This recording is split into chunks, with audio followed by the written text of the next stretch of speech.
अक्सर इंसान सोचता है कि इस कायनात में वही सबसे बड़ा है। इंसान अपने घमंड, अपनी औकात, अपने तकब्बुर में इस तरह जी रहा होता है कि वो अपने आप के अलावा हर चीज को हकीर, छोटा समझने लगता है। मगर आज की ये वीडियो इंसान के घमंड को चूर चूर कर डालेगी।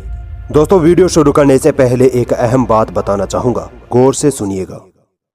दोस्तों, ऑनलाइन इस्लामिक इंस्टीट्यूट जो इंडिया का बेस्ट इस्लामिक इंस्टीट्यूट माना जाता है, ये आपको बेस्ट क्वालिटी का दीनी इल्म सिखाता है। यहाँ के टीचर्स पूरे इंडिया से चुने हुए बेस्ट टीचर्स होते हैं जो मुसलमानों को कुरान, सुन्ना, अकायद व मसाइल और अरबी व उर्दू जुबान पढ़ना लिखना सिखा रहे हैं। इनकी अहम बात ये है कि ये आपको ऑनलाइन क्लास के बाद हर क्लास के सबक की ऑफलाइन वीडियो भी देते हैं। आप चाहें तो 15 दिन की डेमो क्लास भी ले सकते हैं। इंस्टीट्यूट की सारी डिटेल्स डिस्क्रिप्शन में दे दी गई है। इस इंस्टीट्यूट के बारे में कुछ अहम बातें और हैं जो मैं आपको वीडियो के आखिर में बताऊंगा। दोस्तों, इस वीडियो में मैं आपको बताऊंगा कि भगवान अल्लाह वाकई में है या नहीं। आखिर हमारी ये कायनात कितनी बड़ी है, पूरे ब्रह्मांड में हमारी पृथ्वी की औकात क्या है। तो चलिए सीट बेल्ट बांध लीजिए इस कायनात के डरा देने वाले सफर के लिए।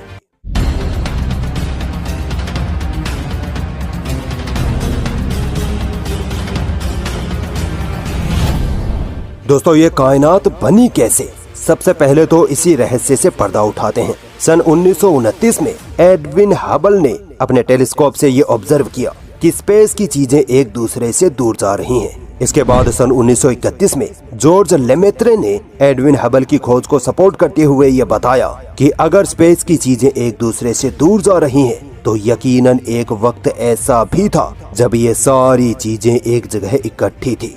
जॉर्ज लेमेत्रे ने आगे बताया कि ये सब चीजें पहले एक बिंदु, एक एटम में कैद थी और फिर एक बड़ा धमाका हुआ जिसकी वजह से यूनिवर्स का निर्माण हुआ। इसी को आज हम बिग बैंग कहते हैं।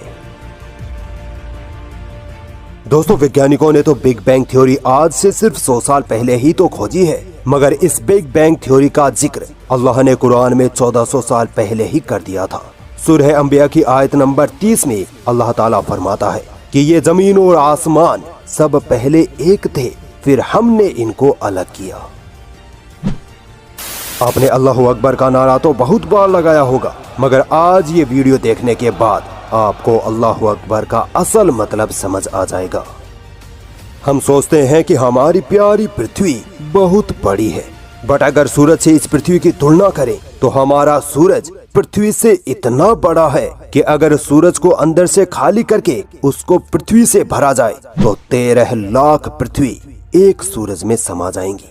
ये तो कुछ भी नहीं, अब तक का खोजा गया सबसे बड़ा तारा युवा स्कूटी तो इतना बड़ा है कि उसकी साइज जानकर आपके होश उड़ जाएंगे। अगर युवा स्कूटी तारे को अंदर से खोखला करके उसमें सूरज भरे जाएं, तो उसमें 5 अरब सूरज समा जाएंगे।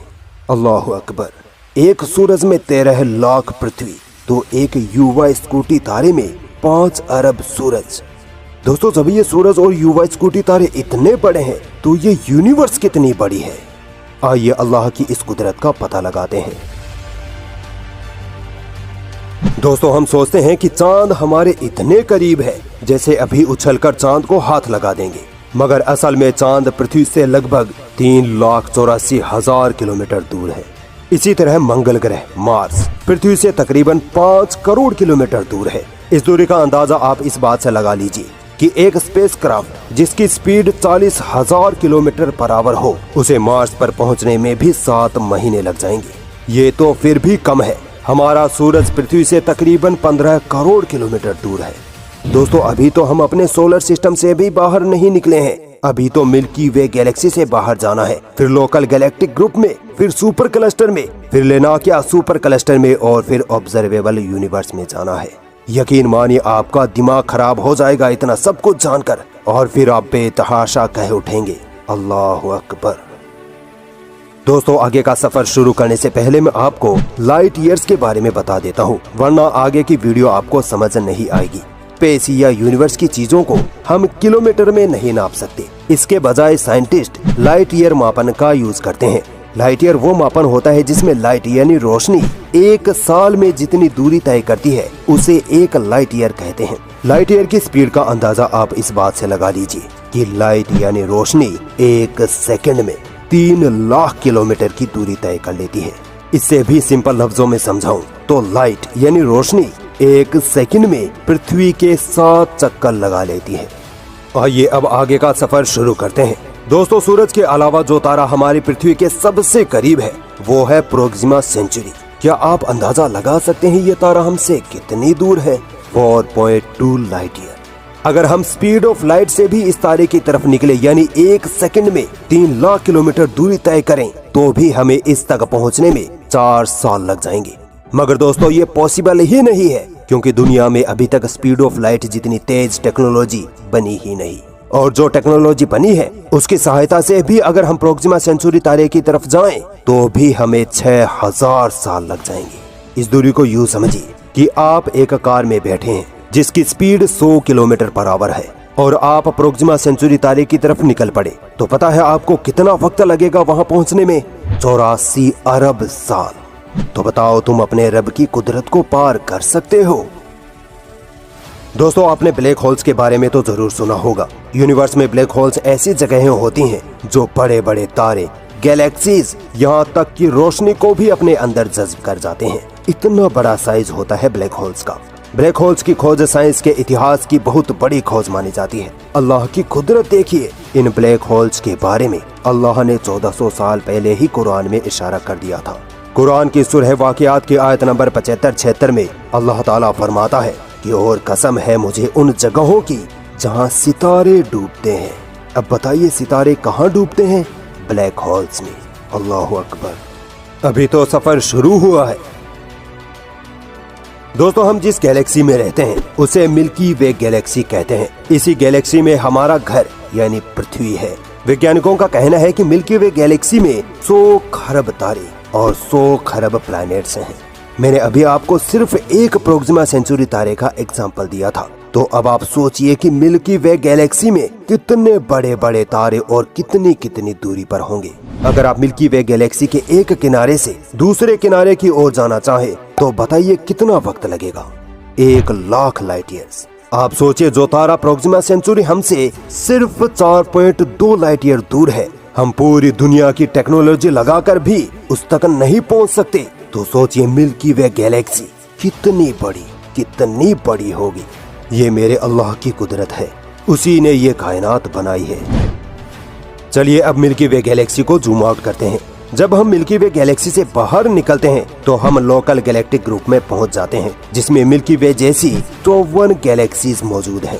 अगर हम लोकल गैलेक्टिक ग्रुप के एक किनारे से दूसरे किनारे तक जाना चाहें तो हमें 1 करोड़ लाइट ईयर की दूरी तय करनी पड़ेगी। इतना बड़ा है ये लोकल गैलेक्टिक ग्रुप। अगर अभी तक आपको चक्कर आना स्टार्ट नहीं हुए हैं तो आगे की बात सुनकर आने लगेंगे। दोस्तों, ये लोकल गैलेक्टिक ग्रुप जिस क्लस्टर में मौजूद है उसे वर्गो सुपर क्लस्टर कहते हैं। ये सुपर क्लस्टर इतना बड़ा है कि 54 गैलेक्सीज वाले लोकल गैलेक्टिक ग्रुप्स जैसे लाखों ग्रुप्स इसमें मौजूद हैं। इसकी साइज को आप यूं समझिए कि वर्गो सुपर क्लस्टर एक तालाब है और लोकल गैलेक्टिक ग्रुप उस तालाब की सिर्फ एक बूंद। अगर वर्गो सुपर क्लस्टर के एक कोने से दूसरे कोने पर जाएं तो हमें 11 करोड़ लाइट ईयर का वक्त लग जाएगा। तो बताओ, तुम अल्लाह की कुदरत को पार कर सकते हो? हरगिज नहीं। सफर अभी जारी है। फर्दर जूम आउट करने पर जो चीज हमारे सामने है वो है लेनाकिया सुपर क्लस्टर। लेनाकिया सुपर क्लस्टर में वर्गो सुपर क्लस्टर सिर्फ एक डॉट के बराबर है। अब आप खुद अंदाजा लगा लीजिए कि लेनाकिया सुपर क्लस्टर कितना मैसिव है।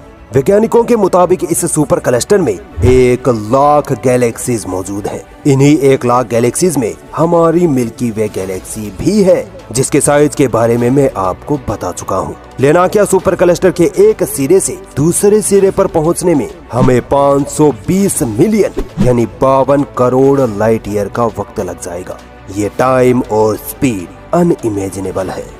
दोस्तों, अब हम अपने सफर के आखिरी पड़ाव पर पहुंचने वाले हैं और वो है ऑब्जर्वेबल यूनिवर्स।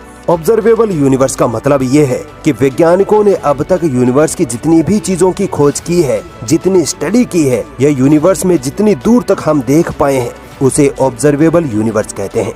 ऑब्जर्वेबल यूनिवर्स तो इतनी बड़ी है कि लेनाकिया सुपर क्लस्टर ऑब्जर्वेबल यूनिवर्स में एक रेगिस्तान में मिट्टी के एक कण के बराबर भी नहीं है। वैज्ञानिकों का मानना है कि ऑब्जर्वेबल यूनिवर्स में 2000 खरब गैलेक्सीज मौजूद हैं। अनबिलीवेबल। और इन गैलेक्सीज में इतने तारे मौजूद हैं कि पूरी धरती के रेगिस्तानों के मिट्टी के कण भी कम पड़ जाएं।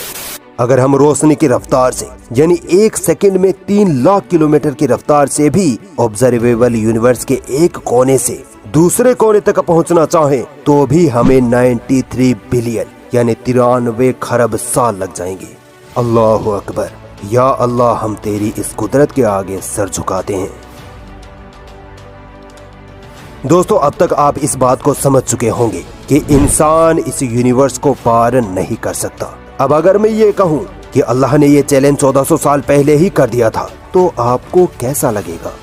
अल्लाह ताला कुरान की सूरह रहमान की आयत नंबर 33 में फरमाता है कि यदि तुमसे हो सके तो इस धरती और आसमान की सीमाओं को पार करके दिखा दो, यकीनन तुम कभी नहीं कर सकते। ये है अल्लाह अकबर का असली मतलब, ये है मेरे रब की शान।